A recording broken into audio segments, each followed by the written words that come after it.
We fall short of that standard, but that ideal is a beautiful one. Can we agree that that is a beautiful one? When it comes to immigration law, we must be able to have the biblical clarity that regardless of the circumstances that you're coming from, that we are not going to make special accommodations in relaxing our immigration law, because it's unfair to the legal immigrants of other countries that have to wait in line to come to America in the orderly and correct way. So I hope that helps answer you. That's good. So speaking of TikTok and things like that, social media and how we're getting information out, let's dive a little bit into education. Specifically, I mean, you got 2 kids now, so education is probably pretty important to you now as a father. So when it comes to parental rights and curriculum in the public education field, first of all, where do parents, where do they stand on those issues? Where should they stand on those issues? And where do you see the education system going? This is such an important topic, and this is a failure of the church. And almost all of the controversy around this topic is around sex education. And because the church and parents did not take a more forthright posture with their kids' sex education, we now have the state doing sex education of our kids. And how has that worked out, everybody? It has been an unmitigated disaster, where 10-year-olds are learning about intimate sexual details from their teacher, and that is an extension and extrapolation. I think we could all agree, even with political differences, an 11-year-old should not be taught how to put a condom on a cucumber at school. That is disgusting and repulsive, and it's happening in classrooms across the country. Now, and I forget the graphic nature, but I think it brings the point home, and that does happen, by the way, okay? Parental rights are important. Let me tell you my personal perspective. And I know that many of you will not be able to do this because it's expensive and it's difficult. We are going to homeschool our 2 kids, and if you are able to homeschool your children, I highly encourage it. I know it's hard, I know it's expensive, I know it requires one spouse to be not working and one to be working. But I think we can agree that is the biblical ideal.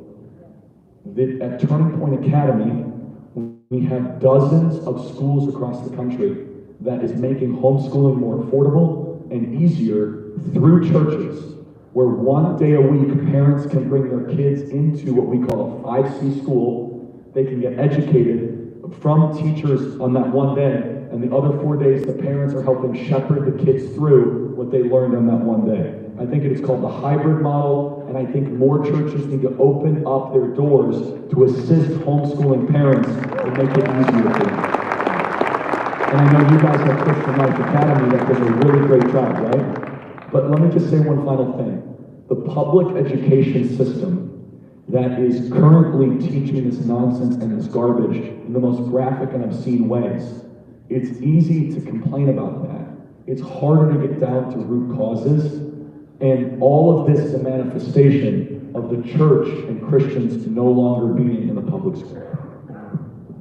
Well, to follow that up, okay, so let's stay in that same vein. When we're talking about what's happening in schools, we have this total degradation of traditional Christian sexual ethics. And I really want to explore what happened 25 to 50 years ago that has just exploded with crazy ideas. And we have an incredible rise in transgenderism, and we have a lot more people identifying and all sorts of different, gender ideas. We just got all kinds of stuff going on. How do we handle it? How did it happen? And I want to shed light on some of that, and what do we do about it? So thank you. I'm going to talk about this topic delicately and biblically, and so give me the benefit of the doubt as we navigate this, because my opinion is not always espoused, but it is one that needs to be heard. You said the kicker. You said identifying. This battle was lost when we started to treat in culture behavior as an identification. And they're 2 completely different things. I do not doubt that individuals have same-sex attraction and same-sex behavior. I reject the premise that your identity is rooted to your behavior. Those are two separate things. The only identity I care about is saved and unsaved. That is it. That's the only identity that God cares about. And if you look at the most famous verse in the Old Testament that explicitly forbids homosexual activity, it's a man shall not lay with another man like he does with a woman. That's a very important verse because it is about an action. It's not about having a feeling, it's not about having a predisposition, and it's not about having an attraction. It is about acting on such a thing. And that distinction is so important because as soon as you start to seed the ground and say that my identity is in what I do in the bedroom, first of all, how insulting, because you're a lot more interesting than your sexual behavior. You're a lot deeper, and you're a lot, quite honestly, more worthy of understanding than just what you do in private in the bedroom. And also, what a disappointing and low way of describing humanity that's what matters. And I had this dialogue recently of a young man who came into University of Wisconsin-Madison, came up to the microphone, and he said, I'm a gay conservative, is there a place in the conservative movement? I said, of course there is, but my faith said it does not align with your lifestyle. And he was very encouraged by what I said. I said, stop introducing yourself as a gay anything. That's not interesting to me, okay? Instead, tell me something more interesting about you. What books do you read? What do you enjoy doing with your life? Do you like helping people, right? What are you studying at school? So we've been programmed to believe that it's an identity to broadcast to the world, when in reality, it's not as important as the world is telling us. So therefore, if it is your identity, then it should make sense that someone can identify as a man or identify as a woman, because it's all about identity, not about behavior, which are two different things. And so, look, we must have love for all people, obviously, but love is not affirming a behavior that you know is destructive or wrong for them. Love is elevating them to a higher and better standard. And I understand this is a very tricky and difficult subject for a lot of people. In our organization, Turning Point USA, on our campus division, some of our best employees are people that are homosexual. And I love them, and they know how I stand on this. And they do some of the greatest work on campuses, and they're sweet, amazing people. And when I see them, I don't see them for that thing. I see them for the great work they do, and how they treat other people, and how they want to live in a better country, and how they love liberty, and how they want to see Western civilization get back to greatness. So I think we need to change the way we talk about it. And then finally, there is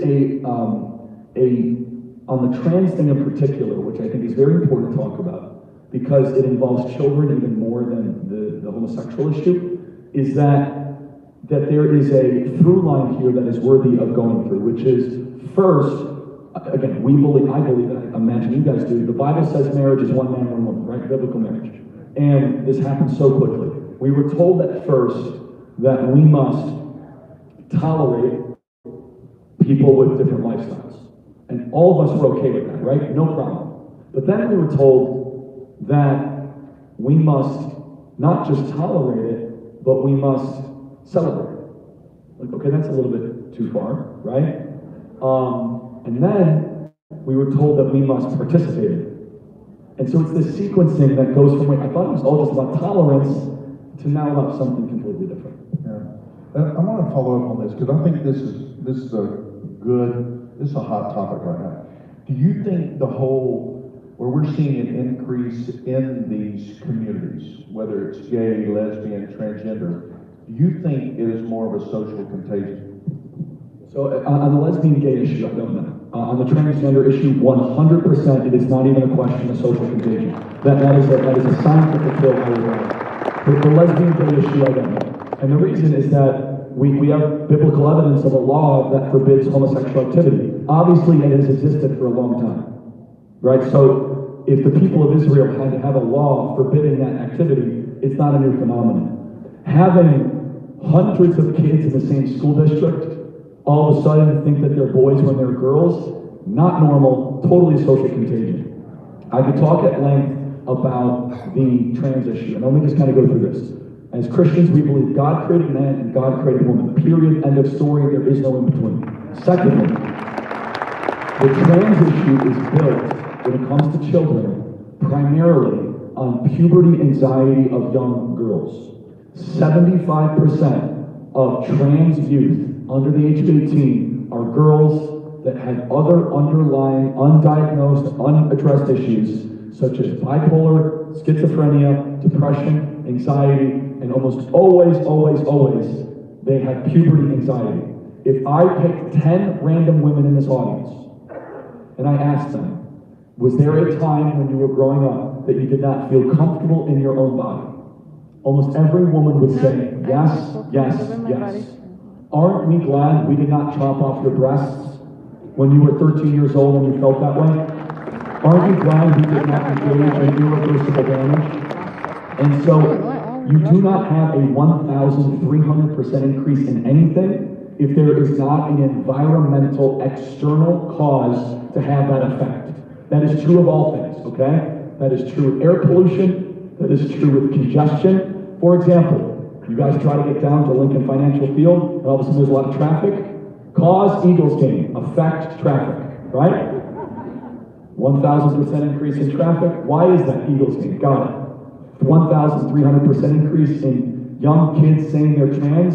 Well, what is the cause? The cause is that it is now fashionable and it is presented in a way that we can make you feel comfortable when you might be having a lot of these issues. And I'll say this, the best book on this, you should have her here. She actually is in New York, so not too far from here, is Dr. Miriam Grossman. It is a book called Lost in Transnation. It is the gold standard.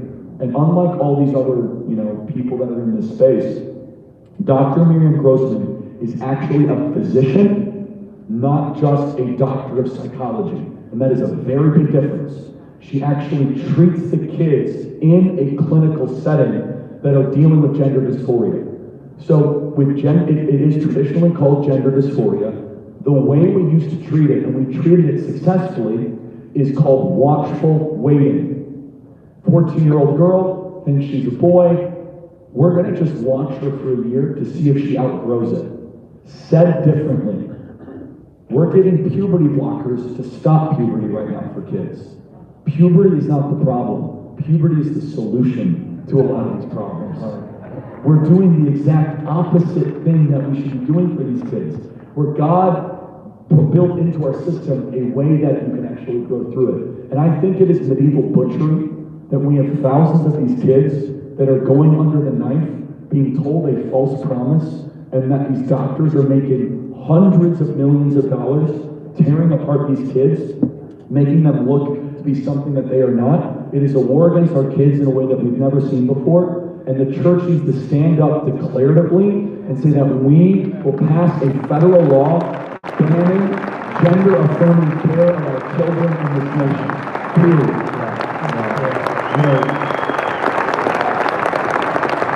Are you enjoying this? I mean, this is good. This is good content.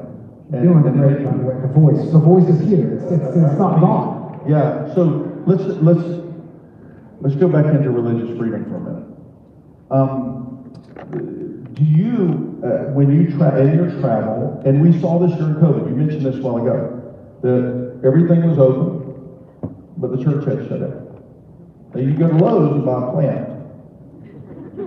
Buy bricks because you need to build your deck right now because you're going to get a check.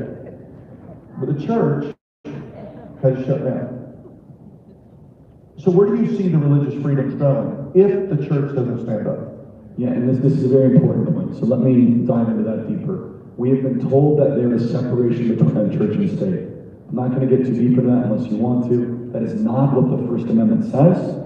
It is not. It says it's a free exercise, and the Establishment Clause saying that the federal government cannot run a state-run church or religion. So that's number one. Separation of church and state comes from a letter that Thomas Jefferson wrote to the Danbury Baptist Convention in 1803, stating that the government will not go after the church. Not the other way around. But let's pretend, okay, that we had separation of church and state. Let's pretend that is the law of the land. Well, then why don't we keep the state out of the church? Why is it that the government had the authority to shut down the church during COVID? I thought they're supposed to be separate. Oh, what you mean is that you don't want Christians involved in government. That's what they're saying. It's not that they want to be able, almost every square inch of this place is regulated by the government. From the type of lights that we use, to the building code. For some things for better, by the way. I'm glad that we have, American for Disability Access, fine.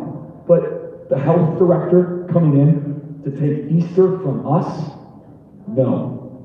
You don't get to take the celebration of our risen Lord and Savior because of a public health issue that you can't even define. How about you shut down the strip club first, and then you can come shut down Easter?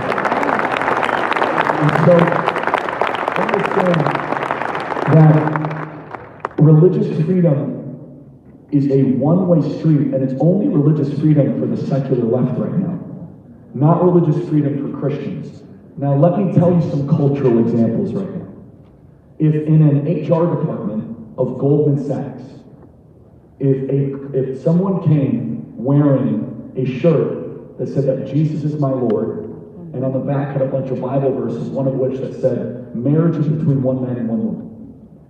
Almost within a nanosecond, this person would be reported to the HR department of Goldman Sachs and would maybe lose their job. We can all agree with that? Yes. Okay.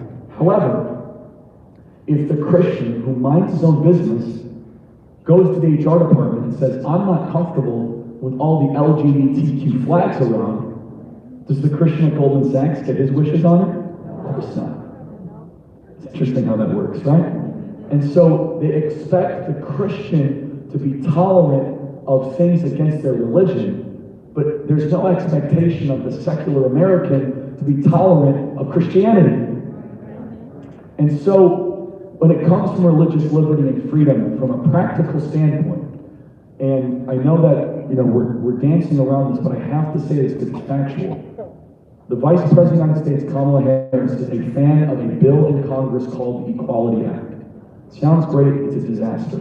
If it was passed into law, it would require churches like this to perform homosexual marriages even if it was against your own deeply held beliefs. We have a love for all people, everybody. But no religious institution should have to do something that is against the core teachings of our faith, period. To give you an idea of how sick this is, that would be like going into a synagogue and requiring them to eat pork. It's not a joke.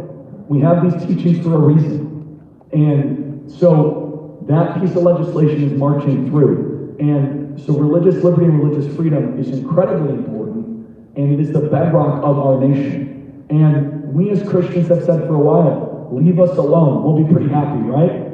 But they're not leaving us alone. They're trying to come into our charities, come into our schools, and I'll give you yet another example. Under this current presidential administration, it just got struck down by a judge, thankfully. They were trying to revamp Title IX, saying that men must be allowed into locker rooms with, who are trans-identifying, whatever, to come into locker rooms with no questions asked, including Christian schools, if they receive federal money. So Christian schools would have had to allow biological men into their locker room. By the way, how many of you send your kid to a Christian school to avoid all this nonsense? You want to be left alone, they're not leaving you alone. And I think that's one of the most important lessons right now, is that there's this march towards our institutions and our culture. Back when COVID was happening, many of us were kicked out of places as churches. You guys had a building. We did not have a building at the time. There was a gentleman who's actually here, sitting up front over there, Mario. He literally saved our church because we were one of the first, maybe we're the first church that opened up in the city of Philadelphia because we were just not going to stay closed. and Mario was willing to let us use his building. I think that's a great example of someone helping preserve religious liberty and freedom. I'm grateful for him forever for that. I wonder, besides voting, Charlie, are there other practical ways that believers on the ground level can help support religious freedom, religious